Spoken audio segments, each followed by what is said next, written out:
Olá, queridos alunos da segunda série do ensino médio. Hoje a nossa aula é de filosofia. Nós vamos abordar o tema conatos e paixões. Bem, a ação ética baseia-se em paixões que fortalecem o conatos, ou seja, paixões que fortalecem o desejo de viver, dando força ao sujeito para agir racionalmente. Esta é a concepção ética de Baruch de Spinoza, que tem o nome de nascimento Benedito de Spinoza.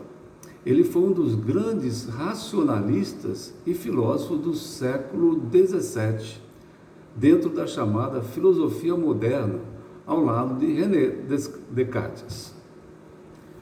Bem, na perspectiva racionalista da moral provisória cartesiana, as virtudes e o dever permaneceram como critérios de moralidade e as paixões como algo a ser controlado, como nós vimos na aula anterior. Diante disso, a Europa do século XVII, que vivia um intenso período de transformações, recebeu com assombro essa teoria ética do filósofo Baruch de Spinoza. Vamos entender um pouquinho por que esse assombro por essa teoria ética. Bem, primeiro, Spinoza faz uma distinção entre apetites e desejos. Os apetites são pulsões originalmente corporais, como a fome, a sede e as relacionadas à sexualidade. Os desejos correspondem à consciência dos apetites. São os apetites percebidos no plano consciente. Vamos fazer uma analogia. Distinção semelhante a essa encontra-se entre as palavras emoções e sentimentos.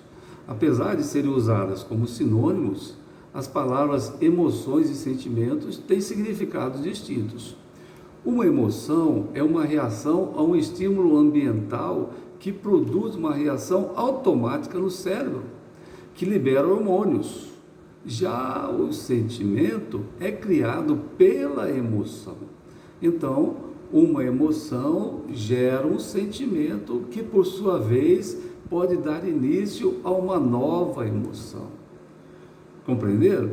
Então, para Spinoza, o desejo é a essência do ser humano. Não desejamos as coisas porque as consideramos boas. Ao contrário disso, nós as consideramos boas porque as desejamos. A ideia de desejo de Spinoza, mais tarde, encontraria ressonância no que Schopenhauer, no século XIX, chamaria de vontade de viver, e Nietzsche, no mesmo século, denominaria de vontade de poder. Nós vamos estudar esses dois filósofos. Mas, voltando, o desejo, portanto, é a consciência dos apetites do corpo. Eles têm a ver com o que o filósofo apresenta e demonstra com o nome de conatos.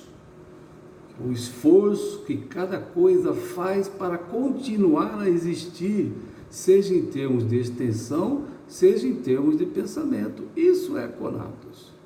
A alegria, a felicidade e o amor aumentam nossa potência para agir.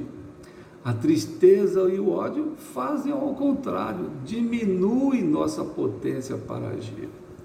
Então, a relação entre a tristeza e a falta de energia para desejar e agir é hoje, inclusive, um critério importante para o diagnóstico dos estados depressivos.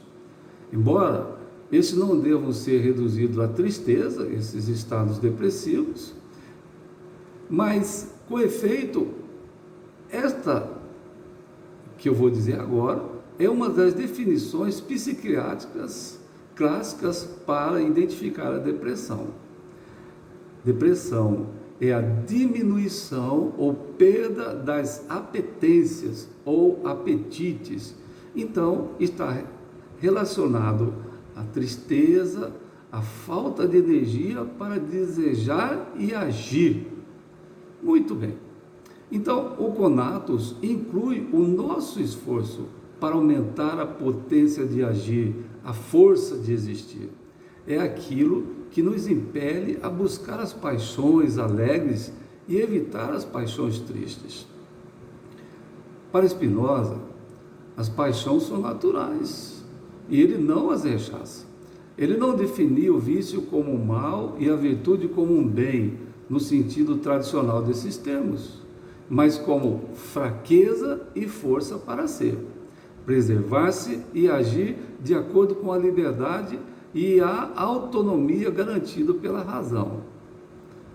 O vício, para Spinoza, corresponde à fraqueza de quem se submete às paixões, deixando-se governar pelas causas exteriores, que ele chama de desejo. A virtude corresponde à ação e à força de quem se torna a causa interna dos seus próprios sentimentos, atos, pensamentos, ao se deixar guiar pela razão. É o que ele chama de apetite. Muito bem. Espero que com esta aula e com o conteúdo que nós temos no livro didático, você possa compreender um pouquinho melhor sobre a concepção de Baruch de Spinoza sobre conatos e paixões.